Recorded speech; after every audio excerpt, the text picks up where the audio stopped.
to Mark Fisher. Mark Fisher teaches visual cultures at Goldsmiths College. The title of today's talk is Capitalism and Realist Capitalism. Capitalist Realism. Gosh, we've been talking about it up until now. Capitalist Realism and the slow cancellation of the future.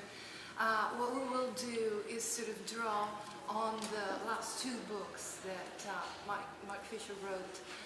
Capitalist Realism Indeed and Ghosts of My Life, that is coming out in these days, and sort of look at the impact that the naturalization of neoliberalism is having on our lives and imagination and our sense of the future and time and temporality. So if you haven't read it, Capitalist Realism is a very small, beautifully written book that I highly recommend. And Ghosts of My Life, there's an extract online, but again it will be out shortly, just within a few days. So I do strongly recommend those. I'm going to pass the floor to Mark, and who will speak for some 50 minutes, and then we'll leave room for the debate and some discussion. Thanks everyone.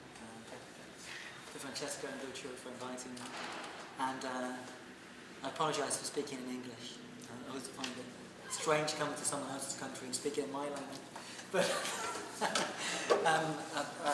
if I speak too quickly, then it's okay to interrupt me and tell me to slow down.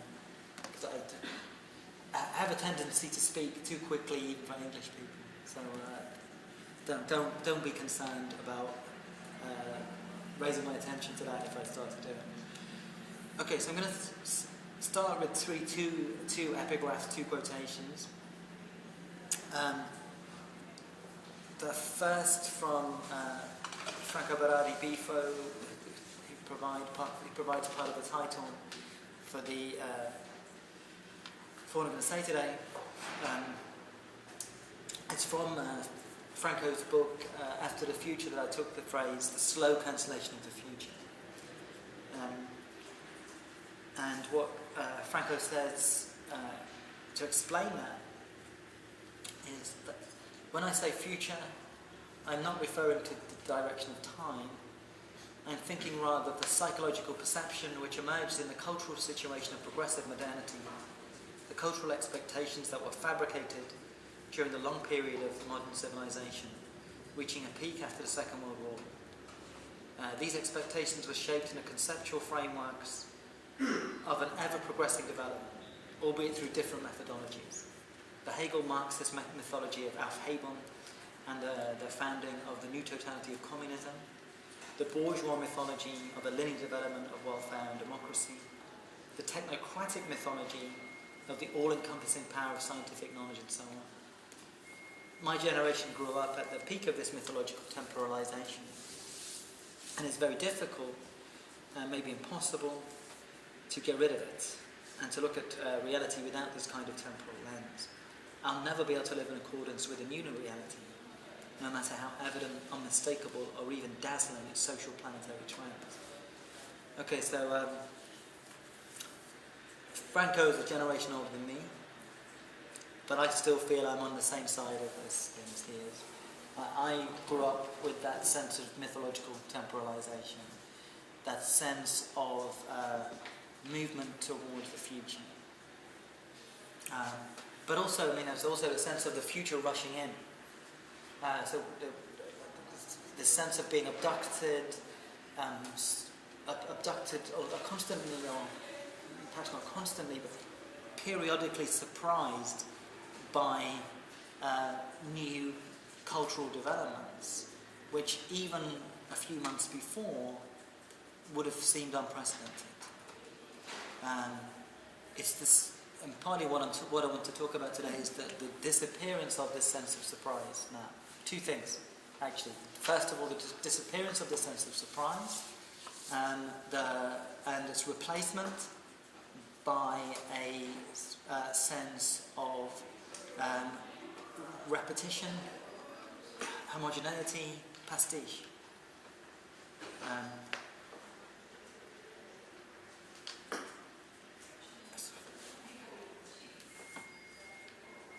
flattening out of the experience of a kind of flattening out of timeline.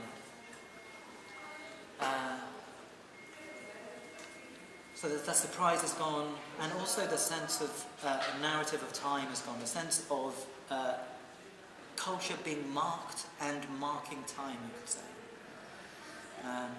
And this specifically relates to music culture for me, and I guess particularly British music culture.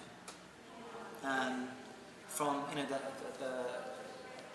I guess the fate of British music culture is a kind of case study for me of the effects of neoliberalization. If we think about the great efflorescence of British music culture, and its kind of global effect between the early 1960s and the end of the 1990s, that this exemplifies what I'm talking about by this sense of futurity, really, and constant surprise. This capacity of British music culture at that time to perpetually renew itself, reinvent itself, and to give a kind of experience of the present moment and a sense of what the future might be. Of course, this wasn't exclusive to British music culture. I'm just using that as an example, and also something which, obviously, being my age, in my mid-40s now, and coming from Britain, was taken for granted, infrastructure of my experience, and it's part of a broader. I now see a lot of those things, a lot of the key aspects of that British music culture, as part of a broader development I call popular modernism, where the features of experimentalism, of the avant-garde, of kind of cutting-edge aesthetic techniques were disseminated and extended and transformed in a popular medium, via popular medium. And I guess part of the significance of British music culture was it wasn't just about music at its time, that it was about a relationship it was about a certain cultural infrastructure, you could say. Art schools, going right back to the 60s, a lot of the major British groups had an art school connection, even groups like The Who or whatever, there was an art school connection to their work. It was, art school, therefore visual art, film, sound, in a kind of relationship with one another. It was also to do with the development of public service broadcasting at a certain stage, and paperback publishing, these new fields of dissemination. And also, actually critical for me in my development was the music press. The music press, which has transformed out of all recognition over the last 30 or so years. When I first started reading the British music press when I was about 15, a long time ago, like 30 years ago, this was where I first had access to. This is where I first saw French theory mentioned. It's where I first saw the names of Jean Baudrillard, Jacques Derrida. It's unimaginable now. If one was to look at the British music press now, the NME, New Musical Express, if you look at it now, it's incomprehensible to imagine a time when that paper was engaging in discussions about Baudrillard or Derrida. That simply has disappeared, and with it, I think what has happened is a massive kind of re-stratification of culture in terms of high and low. In lots of ways, I'll argue later that high culture has kind of disappeared in a way that used to exist. But insofar as it does exist anymore, it's now reserved for the elite, as it was before the period of popular modernism, I would say. And then you've got a popular culture which has been emptied out of the traces of newness and also of experimentalism. I mean, I guess partly what I'm talking about, referring to popular modernism, is then a relationship between an articulation between the so-called high and the popular. And I guess why art schools were significant in the British context, that's where sociologically that interaction could happen. Because at that time,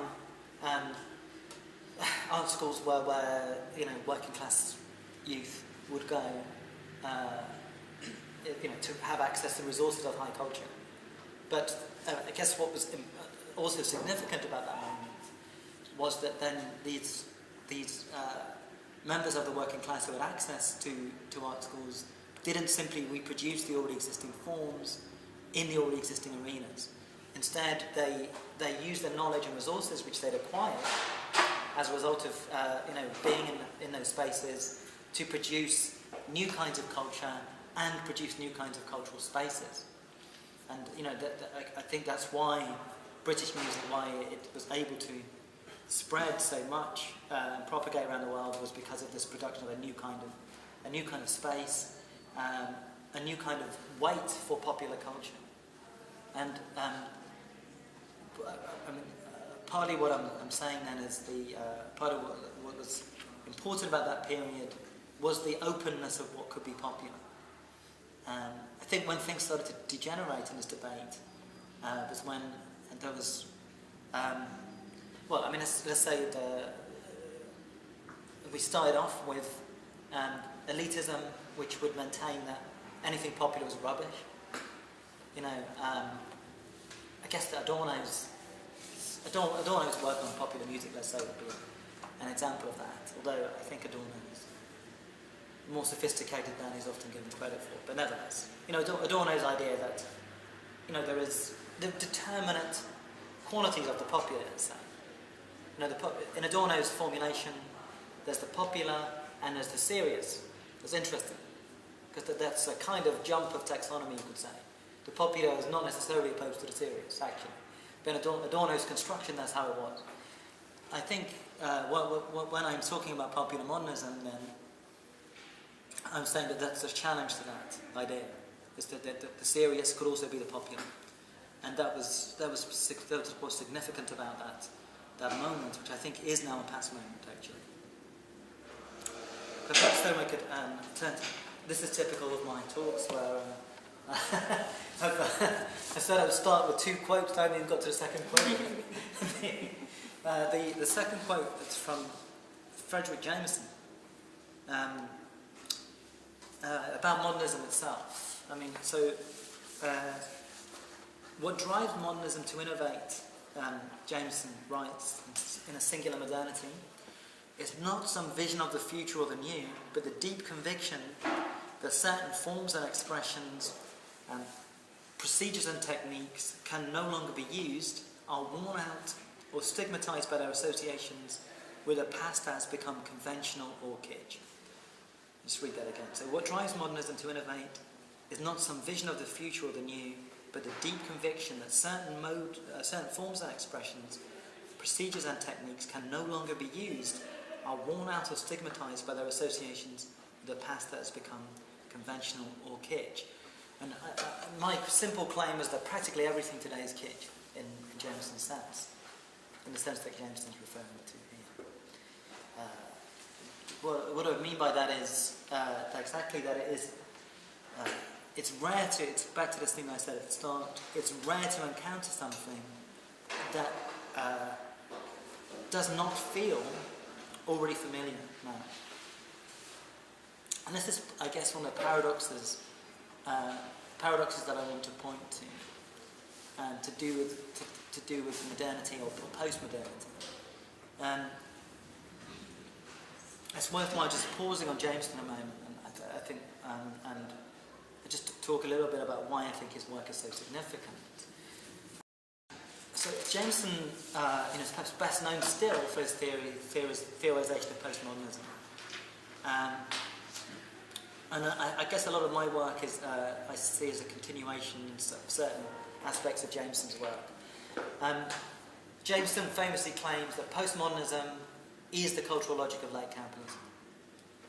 Okay, so what in simple terms did he mean by postmodernism? And why does this matter now? Well, I think Jameson's work, if you go back to his work of the 80s, it's practically 30 years ago, it's extraordinarily prophetic, I think, of many tendencies, which even in his own time, you could say was still somewhat marginal, but are now dominant to the point there's almost nothing else but that. And, for Jameson, what defines the postmodern fundamentally, or one of its fundamental defining characteristics, is exactly this sense of collapsed time and an anachronism, we could say. Perhaps I could best get to this by way of an example. An example I'll give is Jameson's discussion of now a forgotten film, the largely forgotten film called Body Heat, which I think came out in about 1984. This was a film that starred William Hurt and Kathleen Turner, then fairly well-known, big-name Hollywood stars. What's significant about this film for Jameson is the disjunction between the alleged setting of the temporal setting of the film.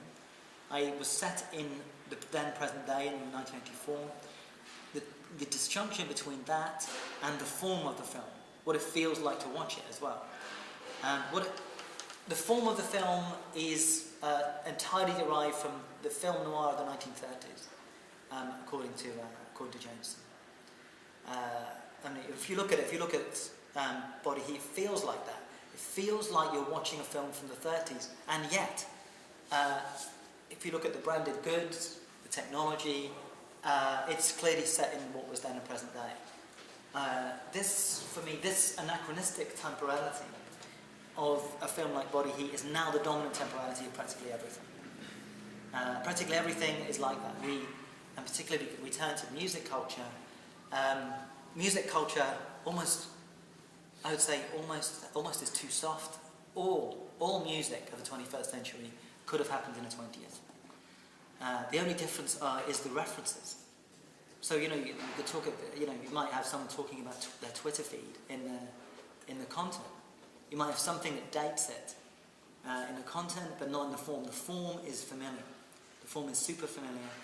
We've heard it all before, and that's what I meant by kitsch. This sense of that kitsch is something that is not of the current moment.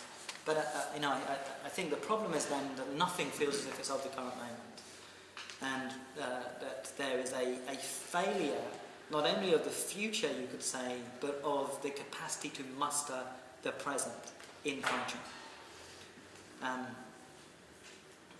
There are some exceptions to this. And actually, there would largely be, I think probably the key exceptions to my claims would be television, American television, actually.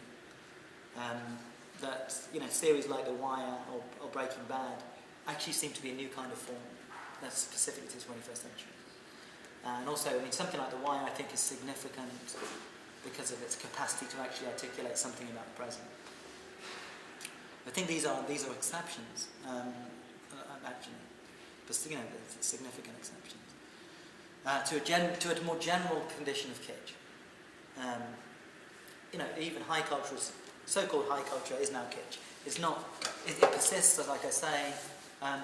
There's experimental culture, but it's experimental TM, as I put it. It's experimental, not in the sense that it's trying out things that haven't been heard, but in the sense there are a series of fairly well-defined generic traits or characteristics of the experimental. If you go to an experimental music festival, you won't hear anything new. You'll just hear things that are officially experimental. You could say that. There isn't much that you would hear there that you couldn't, like I said, you couldn't have heard in the 20th century. So this is Jameson's claim. Jameson's claim about postmodernism then is the tendency towards pastiche, the inability to innovate new forms, and also then, but also more significantly perhaps, is the erasure of historicity as such, you could say. By which I mean the erasure of a sense of the, what I was referring to earlier, a sense of the marking of culture as being marked by time and marking time. A sense of cultural objects, artifacts, networks belonging to a particular moment, articulating that moment, expressing that moment, and then being made obsolete via a new present and a new representation of that present in culture. I think we're those examples apart that I mentioned just now, we're really missing this capacity to articulate the present. In lots of ways, then that means we don't really have a present anymore. That's because our experience. What is it to experience now in the 21st century? It is to experience a culture that is endlessly recycled, you could say. That would already have been familiar to people in the 20th century. What's disappeared then as a sense of future shock, you could say. We can easily imagine, we can easily sort of prove this by thought experiment. If we imagine, just sticking on the music example now, if we imagine any kind of music being beamed back 20 years to 1994. Imagine someone in 1994 listening to, you've taken this music back in time to them and saying, listen to this. How are they going to respond to that? They're going to go, my fucking God, I can't believe this. The future sounds so different to today. They're not going to say that. They're going to say instead, my fucking God, is it really that things sound so similar in 20 years' time to how they do now? So you have to think about this. I think my strong thesis can be demonstrated by this example, and what I mean by the flattening of time. If you think about the difference between 1974 and 1994, all of the different styles of music that had been born and died in that period, then think about 1994 to 2014. Or even go from 1954 to 1974, from Elvis Presley to Donna Summer. That's massive, and whole sonic worlds have been born or died in that period, many of them. And the same in the next period, but in the 20 years following, not so much. And still our sense of the futuristic in music will still be what was either produced by Kraftwerk in the 70s. That still counts as futuristic. But it's futuristic in the same way that you could say that the Gothic font is Gothic. It doesn't mean it doesn't relate to an actual future that's going to be different from today. It's just an already existing style, And or that sense of the futuristic would be 90s dance music, But essentially, 90s dance music has not been superseded by 21st century dance music. It still sounds like it belongs to the same palette. Of course, there are things which are really slightly different, but only slightly. And the level of kind of brute sensorial sensation, what it feels like to hear this stuff, it doesn't feel that different at all. And I guess that's what I mean by the cancellation of the future. The future is now cancelled, but it's also been erased. That we don't really. It's not also the key thing of Jameson to bear in mind is that Jameson says what also gets lost is this sense of a narrative of time anyway. The sense of things. This sense of historicity, meaning the sense of specific historical contingency or specific historical location of culture. This gets lost, and I think as I say, when he was talking about in the 80s, it was a phenomenon, but there's still something to oppose it to. Now in the 21st century, this is the dominant mode and the dominant form of cultural time. In lots of ways, in 2014, the 60s feel much closer than they did in 1980. Let's be clear about this, though. I'm not suggesting that there's a sense of this cultural progress. And I think progress is a political narrative, not an aesthetic narrative. I mean, I think to go back to Bifo's quote, from both senses have gone. The sense of political progress has disappeared, but the sense of an aesthetic modernism has disappeared. Modernism to me then is exactly this thing that Jameson says about a certain relationship to the present. And that's what validates culture from the modernist perspective, is a relationship to the current moment. It's that's gone. So one wouldn't want to say that 90s electronic music was better than Miles Davis. That's preposterous. What one would say is that you couldn't produce Miles Davis cool jazz in the 90s and think that was adequate to the present moment. I guess one of the key Miles Davis, I think, as a key figure of popular modernism, is exactly somebody who refused to stop reinventing himself. Who's very, very conscious of what Jameson's talking about. That it's not adequate to keep replaying your hits from years ago. What was once modern quickly becomes obsolete. The whole of Miles Davis' career and his numerous reinventions of himself and his sound bear witness to this being a guiding principle in his work, really. So it's not progress, but it is about a sense of fitness to the current moment, and this is fitness in the sense of adequacy, but also a relationship, and this is what's largely, what I'm saying is largely lacking at the moment. So I guess the question is then why? Why has this happened? What is it that led to this slow cancellation of the future? And part of the reason I found this phrase from Debito so suggestive is this notion of the slowness of it. It's both the terminal quality of it, that the future has been cancelled, but also that it's not cancelled in one go. We don't experience the future as an event that suddenly just disappears. It's not one moment we have the future, the next moment it's gone. It's that the conditions for a relationship to the future are gradually but systematically dismantled in this period. And using the British example again, then it's pretty clear that what was at stake there was the installation of neoliberalism. And I think this is one of the things that I guess I've become, as I've got older, I've become more aware of, is the political, institutional, economic and social preconditions for cultural production. As I said, since I was born into this moment, the moment that included popular modernism as a key element, I took for granted those conditions. One can't take them for granted anymore because they don't exist.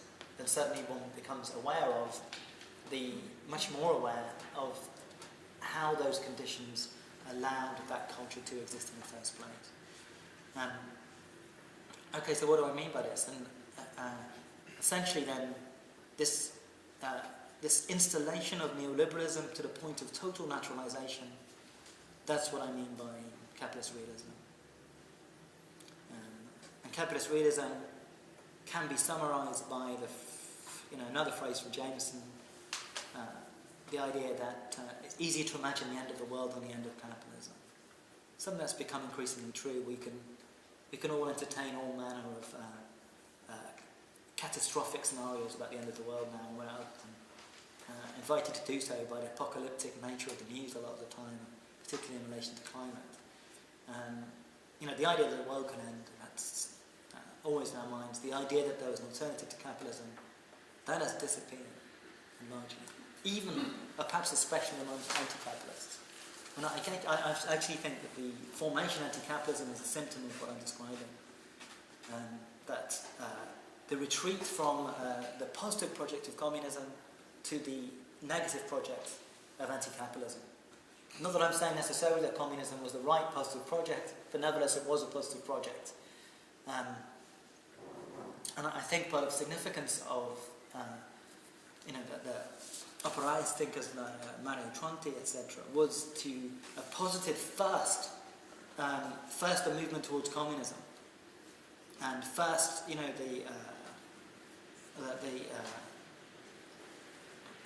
agency of workers, and second, capitalism as a response to the insurgency and agency of workers. But I think that's an historical model. Actually, as a parenthesis, I think part of the problem with the work of Negri and Hart is that they still assume this model. They stop talking about workers and they talk about the multitude instead. However, I don't think there is a multitude. There is no multitude. If there were a multitude, we wouldn't be in the problems that we've got now. The very point is, the very issue is the impossibility of the multitude in current conditions, I would argue. That's kind of a side issue. I mean, the key point being then this sense of retreat, which again went in stages. I think there was, and it's not only about the formal organised left, you could say. It was also about the counterculture that emerged out of the 60s. The counterculture that emerged out of the 60s then had and this is partly why the music continues to resonate. The music of the 60s continues to resonate. Why not just because of its qualities, the eternal qualities of creativity? There are no eternal qualities of creativity. It's because there is this residue, this existential residue of a Promethean ambition to radically transform society out of all recognition. This is what the 60s was about. People really thought that, that everything could be changed. Everything, including key institutions like the family, which have been, and I think the renaturalization, the renormalization of the family is a very key part of the establishment of capitalist realism, actually. It's no accident that actually existing neoliberalism, particularly in the 80s, with its key figures, actually probably the first key figure of neoliberalism is from the 70s. I mean, the key moment of the traumatic kind of turning of history towards neoliberalism is Chile in 1973, the defeat of the Andy government and the imposition by the US-backed coup of the Pinochet administration. This is a kind of dry run for everything that will happen in the 80s in lots of ways, in softer forms in the US and in the US and in the UK and here. What I was going to say is, I think if we look at Reagan or Thatcher, we can see that the way in which actually existing neoliberalism always also depended on neoconservatism as well. Even though there's no, at the level of entailment, philosophical argument or position, neoliberalism and neoconservatism are not only incompatible but actually opposed to one another in lots of respects. Neoliberalism is a kind of amoral market logic. Neoconservatism is a moral position. And essentially neoconservatism is orientated against the counterculture of the 60s. You have to remember that someone like Reagan, Reagan came to early prominence as a reactionary figure at the time of the student protest in the 60s in California.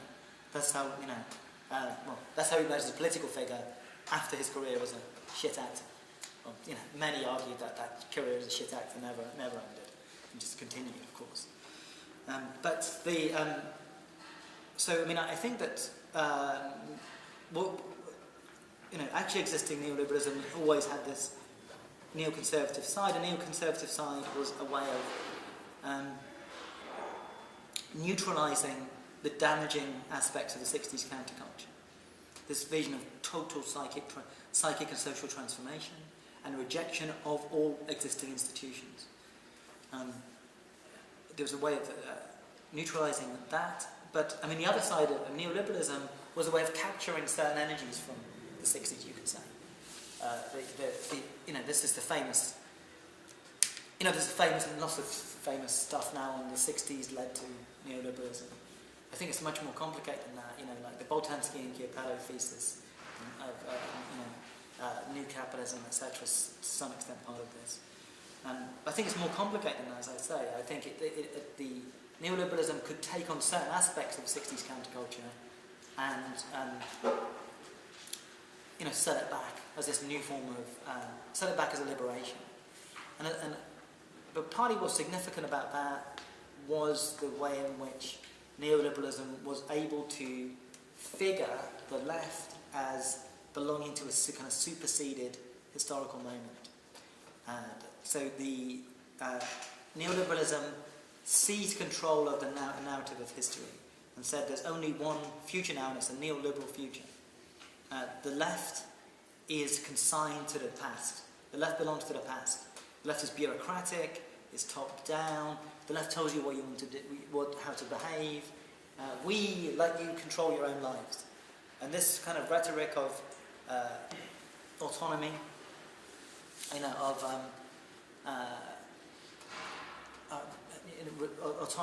of self-determination was kind of crucial to the success of neoliberalism. But I think it's important to bear in mind the false nature of those claims, that neoliberalism has not enabled people to have more control over their lives, except in very specific and local ways. I'd argue in lots of ways the contrary.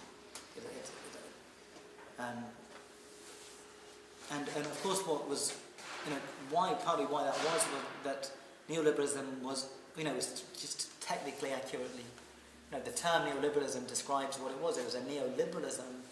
It was based on individuals. And so what disappeared was a concept of collective agency, of collective self-determination. But without collective self-determination, I would argue there is no individual self-determination. So individual self-determination is usually an illusion in conditions where there can be no collective self-determination. Because actually what happens is, if one wants to evoke again the concept of progress in politics, I would say there is such a thing as progress. It's not guaranteed. Not as Hegelian Marxists of the old school used to believe that history was going in a certain direction, it was guaranteed to go in that direction. No, it's a virtual trajectory which is obstructed and can entirely disappear at certain points. But insofar as there is a progress, it is a progress towards collective self-determination and away from tyranny and the control by a small elite. And what we can see is with the rise of neoliberalism, by practically any metric, has meant the reassertion of control by elites over society. And partly how they reassert that control is by pretending that we've all got more control than we ever previously had. I think this is just something false. It's just a crude ideological falsehood, basically. To distract us from this overall lack of control that we've got, and a sense of chaos, powerlessness, and depression, which is actually which are actually the overwhelming affects in the 21st century. Even choice itself, the key neoliberal concept, just feeds into the increasing choices that we have are largely irrelevant. That they amount to largely insignificant choices over kind of consumer preference from an already existing menu of options. This is what when corporations ask you to interact with them, this is what they offer you. They give you a menu of options and you choose one. And this is a model for the so-called increased kind of choice that we have. It's a choice increasingly within a field dominated by the corporate model. I think the key moves of capitalist realism, or one of them, was the ideological appeal to individuals, but the reality of corporate, increasing corporate control over our sort of lives. I think that how this has the 80s was the key battleground, I think, then when this combination of neoliberalism and neoconservatism won hegemony. one kind of ideological, one of the struggle for what would count as dominant reality now. And of course, by the end of the 80s, we've seen the collapse of the Soviet Union. No great loss in many ways. Few in the left were under any illusion about the Soviet Union by that point. However, what we underestimated at the time was the impact of when the Soviet Union disappeared, that the impact that would have on just the capacity for social imagination, you could say, social dreaming, the sense of an outside. With the Soviet Union, Soviet bloc, there was an alternative to capitalism, albeit a sullied, corrupted, alternative. There was an alternative that few could believe in anymore. Nevertheless, there was a space of the world, a significant space of the world that was, that was not capitalist. It might have been worse in lots of respects than capitalism, but it was still there. And I guess the ascendance of China and of a neoliberalized China intensified the sense that even countries now run by the Communist Party are capitalist. There is no alternative. Even the Chinese accept this now. This would be part of the story. And I think perhaps one of the key to sort of get a lot of this across is if you go and look on YouTube at if you've seen this, you may have seen this already, is the Apple commercial from the Super Bowl in 1984. The Apple was made by Ridley Scott, who had made 2 years before, and had made Blade Runner, and just before that had made Alien. Two of the really, I think, still last great science fiction films that were made. But then he made this commercial, a very short commercial for Apple, which kind of condenses in the form of capitalist dreaming. That's what advertising is. All of the narrative that I've just put forward in lots of ways, and also large elements of those narratives. Because in this commercial, what we see is a world of kind of grey drones shuffling around, being dictated to by a kind of large screen with a figure of a kind of dictatorial Big Brother type individual in this dominating.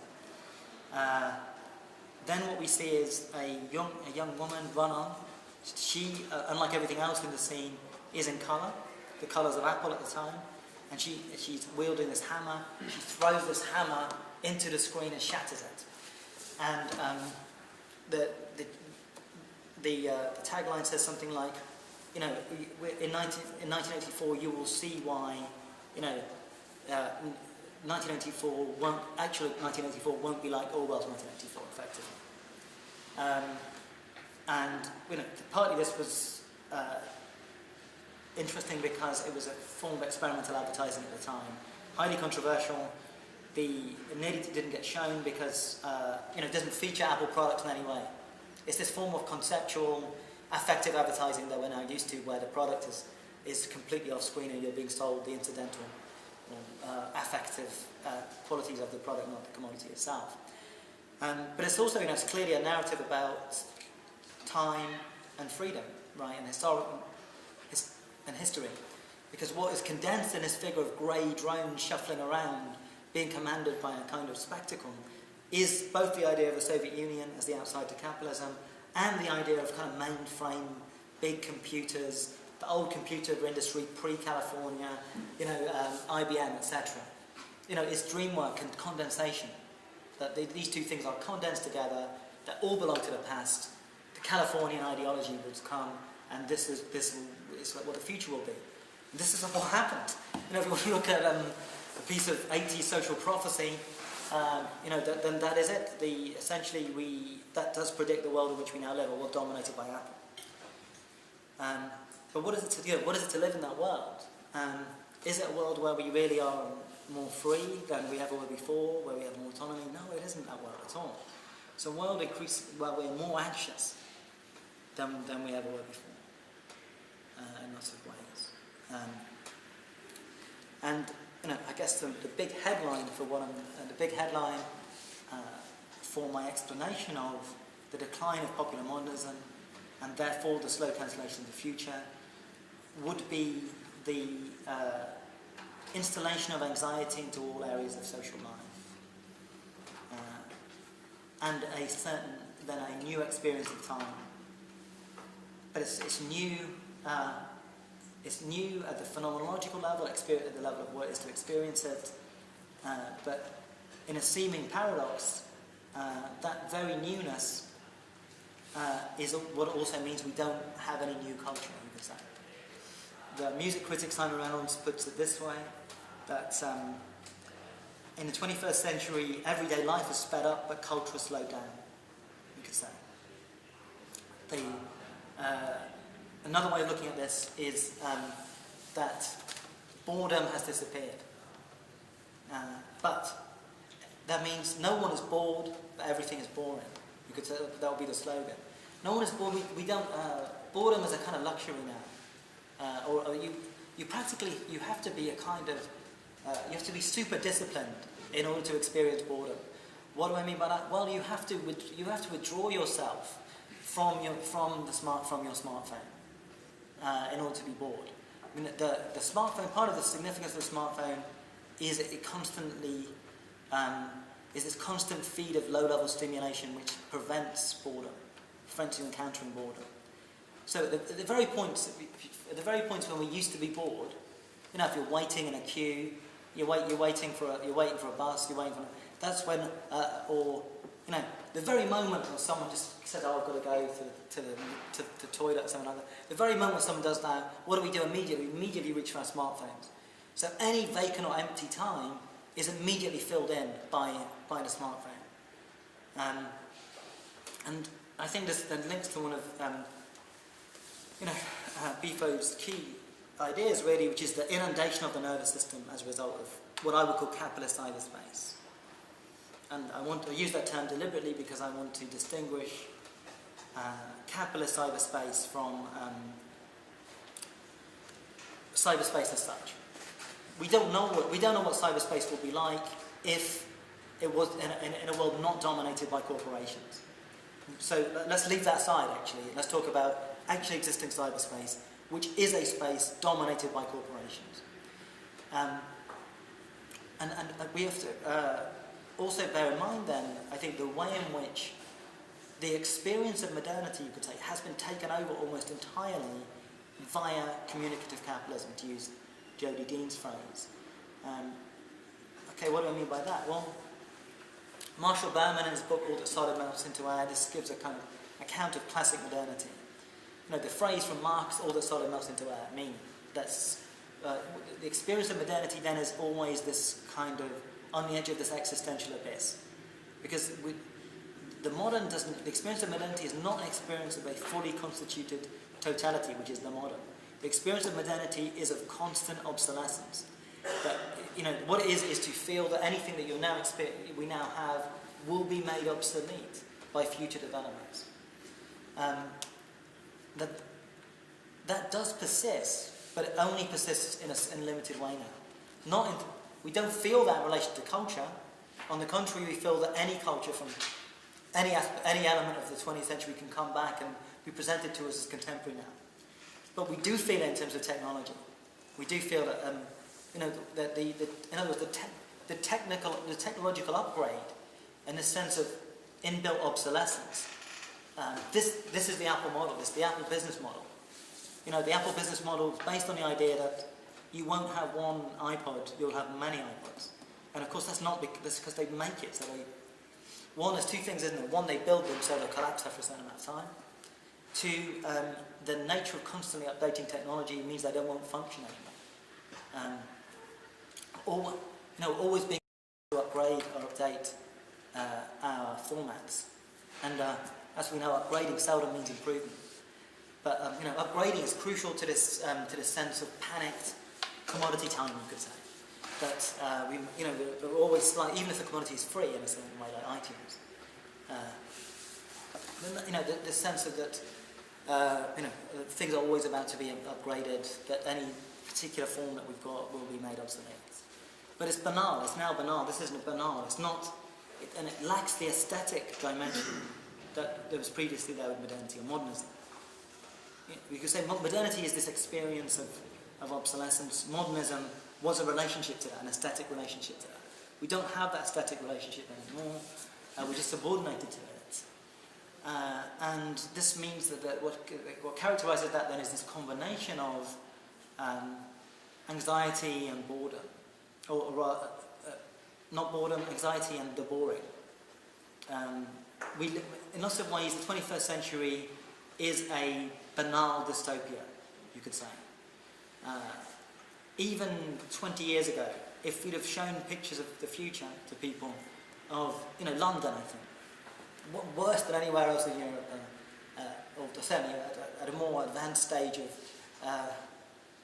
psychopathology, is, if you look at whole carriages of people in London, it's completely enthralled by tiny screens.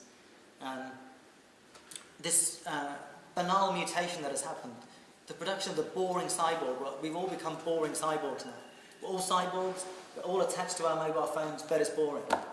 It's not the cyborg as a figure of alterity, as it was imagined by people, people like Donna Haraway in the 80s, or in science fiction or whatever, or in Blade Runner, as I mentioned earlier. The cyborg has become normal and has become utterly boring.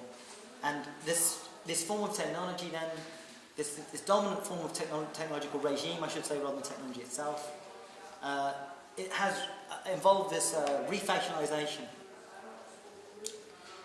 which is partly a reference to Deleuze and Guattari in the notion of the face of the capture zone.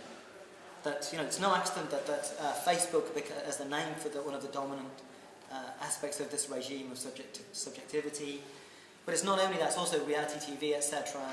This reduction of culture back into a kind of series of mirrors which reflect kind of radically individualized people competing with one another. This is the dominant, if there was a 20th century form, it is reality TV, and it's that. And reality TV then it's capitalist social relations as a form of entertainment, you could say. You're all on your own, you may form temporary alliances with others, but essentially you're competing against other people. And there's only one winner. And that's why the Hunger Games is good, I think. That's why the Hunger Games is very important as a series of films, because it actually captures more than anything else what it is to live in the 21st century in lots of ways. But I mean, it's just sort of start bringing it to an end. Yeah, well, Yeah. I can take 10 minutes. Okay, yeah, I'll just bring it towards the end. So I guess what I'm saying is then, I just want to focus in on this question of time, politics of time as being crucial to all of everything I've said so far. With then, what is it? What does this mean? It means there's a kind of jamming of the social brain, you could say. The key ideas of neoliberalism is the idea that creativity is equally distributed in time and amongst individuals, really. That everyone has this capacity to be creative, and what blocks it is state regulation, socialists, bureaucrats, all of this kind of thing. And so if we remove those things, if we remove bureaucracy, if we remove kind of meddling social democrats, with their social housing policies and all of that, if we remove that, we just leave people to themselves, then their natural creativity will flow out. That's simply this ideological smokescreen, I'm saying. That conceals the fact that actual creativity needs preconditions. And one of the things it simply needs is time. And what we most don't have now is time. And if you think about actual creativity when it occurs, it often occurs when the brain is idling, which isn't the same as the brain being idle in not doing anything, but it's where it's not already occupied.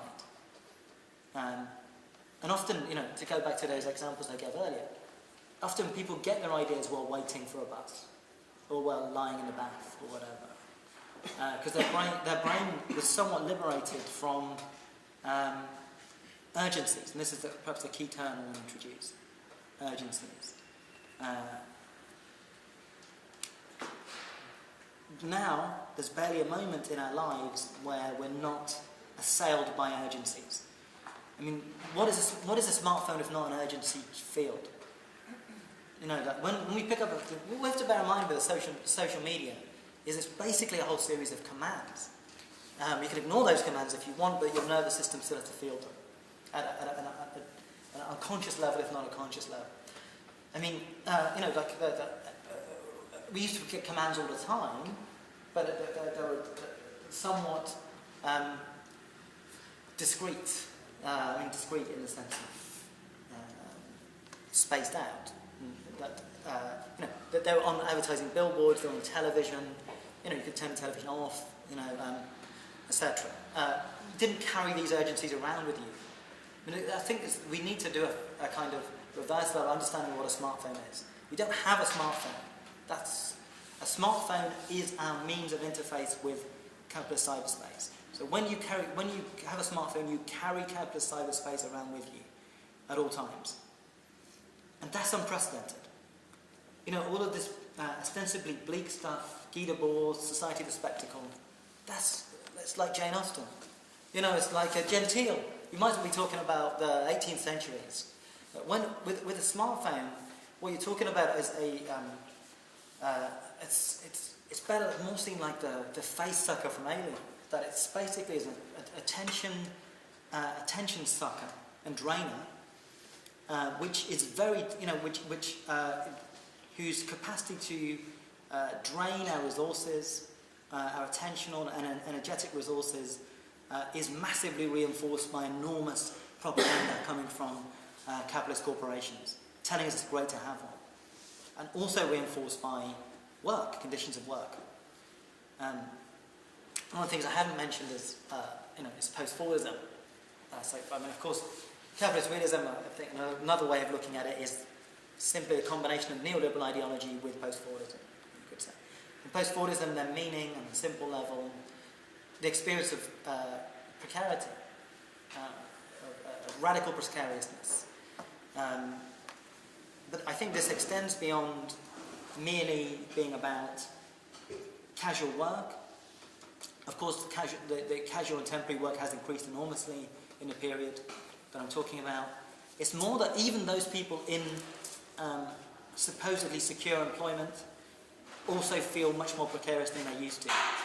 It's partly because we all have to sort of, you know, if you're an academic, you have to compete for students now. The effect of marketization, so-called pseudo-marketization, is one in which deprives, let's say, lecturers of confidence, because they feel that situations are precarious, that we have to constantly be marketing ourselves, have to market our programs in order to compete for these students, etc., etc., which if we don't get them, will be removed. So, you know, that's just one example, there are many, but just of the way in which the sense of precariousness is now dominant, you could say.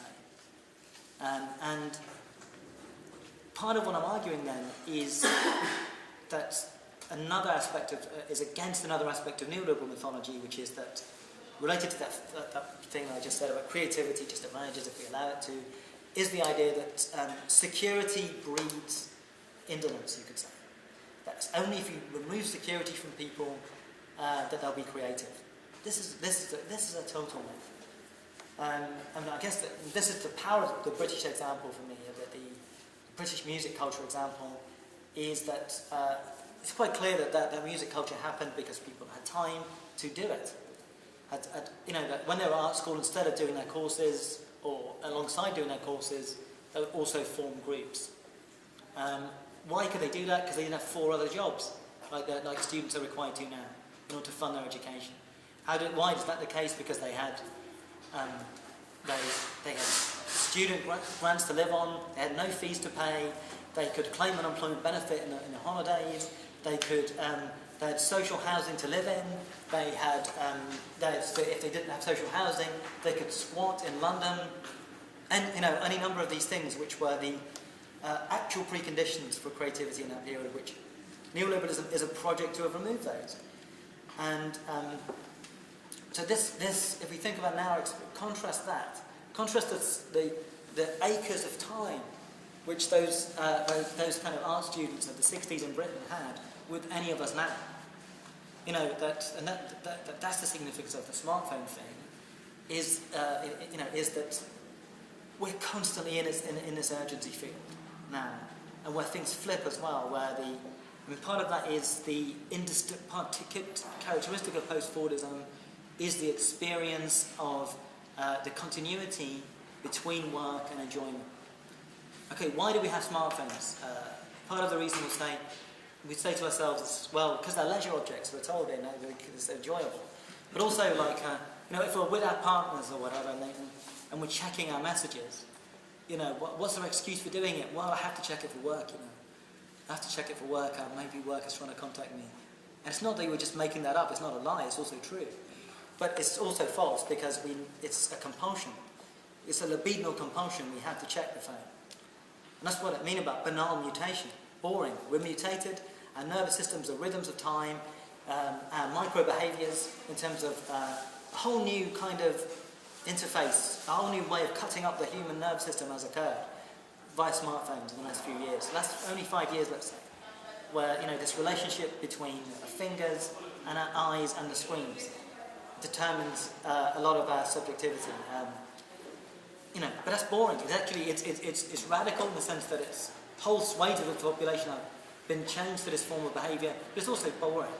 It means that people are much more constrained in a series of in a culture which is increasingly kind of repetitive, homogeneous, etc.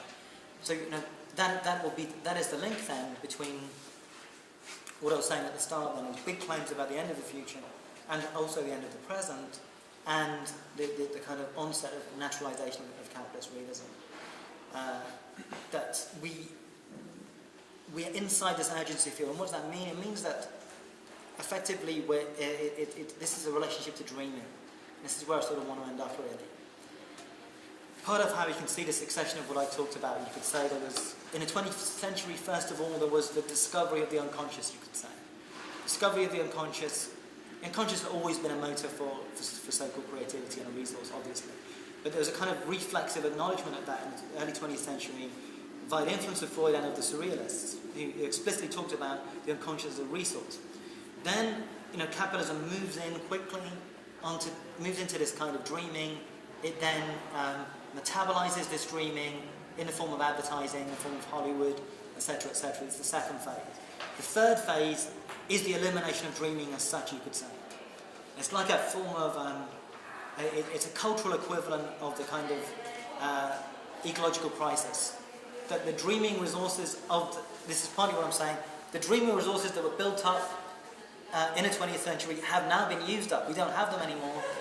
And this is why Inception is the great symptomatic film of the 21st century, really. Inception kind of sums up everything I've said, really, in lots of ways. I guess one of the interesting things about Inception is the lack of technology in it, right? They don't really... The technology when is it set? Is it in the future or some alternative present to now? You can't really tell. But I think it's really essentially about the phenomenology of communicative capitalism in lots of ways, of what it's like to be on that. It's not really about dreaming at all, but the impossibility of dreaming, you could say. And it's certainly about the lost unconscious. It's really one of the bleakest, just phenomenologically or formally, it's one of the bleakest, a highly bleak film, I think, in terms of, it's almost the inversion of Hitchcock, you could say. With Hitchcock, you had films which were ostensibly naturalistic, but which drew upon the kind of landscapes from Surrealism, Decarico, etc. That with Inception, you have a film which is ostensibly about dreaming, which it looks like it takes place in boring hotels. The whole of the film practically takes place in boring hotels. It's astonishing that what this is an image of the total depletion of the unconscious, you could say. There is no unconscious left anymore. And some of the most depressing scenes in the film, if I imagine most of you have seen, some of the most depressing films when we see this unformatted unconscious, and it looks like what it is, boring CGI. And there's no alterity to it, no strangeness about this space anymore. It's just a kind of awaiting kind of more development, awaiting the building of yet another kind of non-place, yet another kind of corporate space which could be anywhere in the world kind of thing. And also I think what's significant about inception then is this notion, is this sense of urgency, constant urgency. That there's about 5 boring dreams to choose from, all of them generically familiar, kind of Hollywood tropes. All of the levels in Inception are completely stereotypical. But you can't even settle into any of those because they're interrupted by another one. And this is what our experience of everyday life is like now. Our capacity for projectile time to be absorbed in something is always deferred and is taken over by these urgencies, which assume, total control of our consciousness and then we get another embedded urgency on top of that. I think we all know this, but just to get this concrete, we start off doing some task, and we get an email, we deflect it onto doing that task. Well, we probably can't finish that because we might get some simultaneous message coming in off another screen or off the same email, which supersedes that previous one. It's also something we don't really want to do, but that then becomes the next urgency. So we get lost in this embedded field of urgencies, one after the other. And this capacity for a time where we can be absorbed, where we're engaged in an open-ended experience of time, an experimental experience of time, where we don't know where it's leading us. This is always deferred behind these immediate kind of urgencies. And this then is just to conclude then, is then a certain experience of kind of collective dream time, you could say. That, what was available previously was kind of collective dream space, which was much more open, lucid, where experience of time was kind of thick and absorptive. The inception model of dream time is a time based on anxiety dreams, you could say, and the whole of the social field increasingly resembles an anxiety dream, in which we are corralled by this set of urgencies without end. And I think that this is in those conditions, when we're constantly assailed by these chains of urgencies, it's no wonder that we don't have the capacity to absorb ourselves either in the production of the new or in the absorption of the new either. And that's where I'd like to sort of end it. Somewhat